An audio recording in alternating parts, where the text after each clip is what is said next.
Hey everyone, this is Tom Karadza with another Rockstar Real Estate Minute. And today I want to share with you something around a mistake that we see happen all the time. And it's a really simple thing to fix, but we see this too often. It can really kind of hurt you in any real estate deal that you're getting yourself into. You want to watch for this. So in real estate, there's some standard pieces of paperwork to get to buy or sell a property. And they are an agreement of purchase and sale, a waiver, and an amendment. And I just want to talk about how they're used really quickly.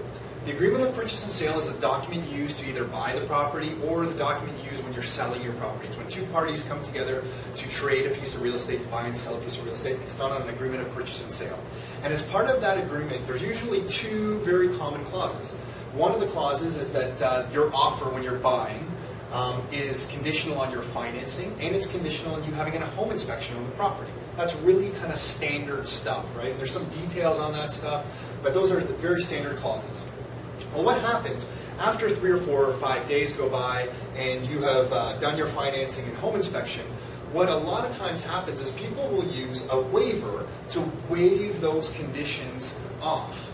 Right? So your deal is now becoming firm. You're saying, I've checked with my bank, I'm okay on financing, I'm done with my home inspection, I'm going to waive those conditions. And that's okay if you're not coming back and asking anything else of the seller. But if you're buying a property and you've done your home inspection, but you notice there's a little bit of a leaky roof situation or something else, a door you want fixed or something that should be adjusted on the house, you never just want to use a waiver and then circle back and ask for any changes to the house. What you want to use is an amendment.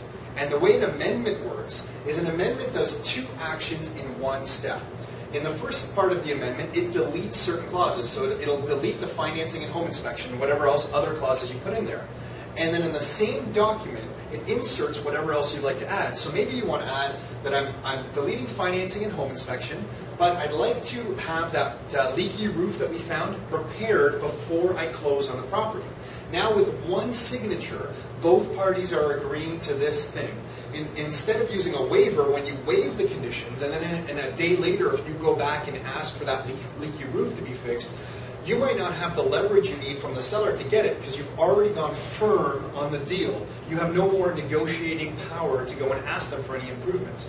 So whenever possible, if you're asking for anything from the seller, you don't want to use a waiver, you want to use an amendment, and in one document put what you're removing and what you're inserting into the deal. This is the safest way to go. So just a real quick tip for you, and some other clauses to be aware of. In real estate, there's going to be hundreds of clauses that you can put in any real estate transaction, but the clauses in the paperwork like this are really critical. So if you're working with someone who doesn't understand this stuff, make sure you find someone who you feel is representing you properly and has enough experience to do this correctly. Some other clauses to be aware of are clauses that might state that the appliances are in good working order when you take possession of the property, that you're getting all the pool equipment if there's a pool in the property, and that you have the right to access the property before you close. Maybe you want to go in and measure some windows and check out the property before you close on the property.